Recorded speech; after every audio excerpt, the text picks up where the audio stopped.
আমাদের সঙ্গে যোগ দিয়েছেন পরিবেশ, বন ও জলবায়ু পরিবর্তন মন্ত্রণালয় এবং পানি সম্পদ মন্ত্রণালয়ের উপদেষ্টা সৈয়দা রিজওয়ানা হাসান। ম্যাম, ইন্ডিপেন্ডেন্ট টেলিভিশনে আপনাকে স্বাগত জানাচ্ছি। সৈয়দা রিজওয়ানা হাসান, নদী রক্ষায় প্লাবনভূমি সংরক্ষণ কতটা গুরুত্বপূর্ণ? আমরা সংবাদে দেখছিলাম যে প্লাবনভূমি দখল করে অবৈধ স্থাপনা করা হচ্ছে, তো এটি সংরক্ষণ আসলে কতটা গুরুত্বপূর্ণ বলে আপনি মনে করেন? প্লাবনভূমি অনেক ক্ষেত্রে কিন্তু নদীরই অংশ। হ্যাঁ? কোনো কোনো ক্ষেত্রে প্লাবনভূমি নদী থেকে বেশ দূরে থাকে, অনেকটা বিস্তৃত থাকে, কিন্তু বেশিরভাগ ক্ষেত্রে প্লাবনভূমিটা আসলে নদীরই অংশ হয়।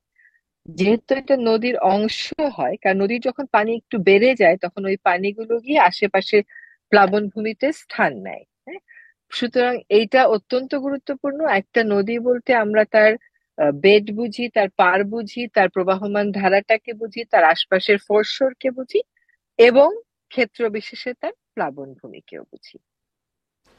জি, তো এই যে প্লাবনভূমি এবং নদী রক্ষায় আসলে যেসব উদ্যোগ নেওয়া হয়েছে সেগুলো কি যথেষ্ট মনে করেন কিনা আপনি? আসলে সমস্যাটা সে কোথায়? সমস্যাটা কি সেগুলো পরিকল্পনায় নাকি বাস্তবায়নে? জি জি বলুন। সেগুলো আসলে কি একটা সামগ্রিক চিত্র এঁকে করা হয়। হ্যাঁ, জি। যেমন বুড়িগঙ্গা কে দূষণ মুক্ত আমি বলবো না, দখল মুক্ত করতে অনেক উদ্যোগ নেওয়া হয়েছে, কিন্তু এরকম আরো কিছু প্রধান নদী আছে সেগুলোর ক্ষেত্রে সেরকম উদ্যোগ নেওয়া হয়নি। সেজন্য আমরা এবার চেষ্টা করছি যে 64টা জেলায় একটা করে নদী বেছে নিয়ে ব্যয় সাশ্রয়ী ভাবে দখল মুক্ত করা যায় কিনা। আর দূষণ মুক্তকরণ করা হচ্ছে একটা প্রক্রিয়া। আপনার সিওয়েজ ট্রিটমেন্ট প্ল্যান্ট অনেক ক্ষেত্রেই লাগবে, সেগুলো তো রাতারাতি করা সম্ভব না, কিন্তু অন্তত শিল্প দূষণ আর স্থানীয় সরকার কর্তৃপক্ষ কর্তৃক যে মিউনিসিপাল সলিড ওয়েস্ট ডাম্পিং করা হয় ওইগুলো বন্ধের কাজটা জোরে সোরে শুরু করতে চাই, আর সিওয়েজ ট্রিটমেন্ট প্ল্যান্ট থাকবে পরবর্তী বিষয়।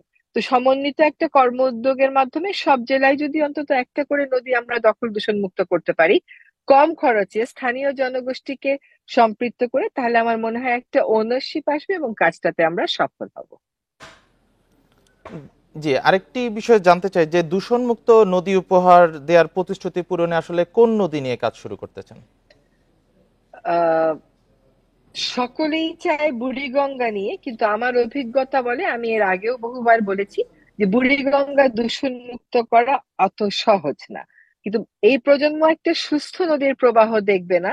আর যদি আমি বুড়িগঙ্গা আর বালু বেছে নিই তাহলে এই প্রজন্মকে আর আমার সময় সুস্থ নদীটা দেখাতে পারবো না। চিন্তা করতে হবে, কিন্তু সকলেরই দাবি হচ্ছে ঢাকা শহরের বুড়িগঙ্গা। আমি মনে করি প্র্যাকটিক্যালি স্পিকিং শীতলক্ষ্যাকে টার্গেট করলে ভালো।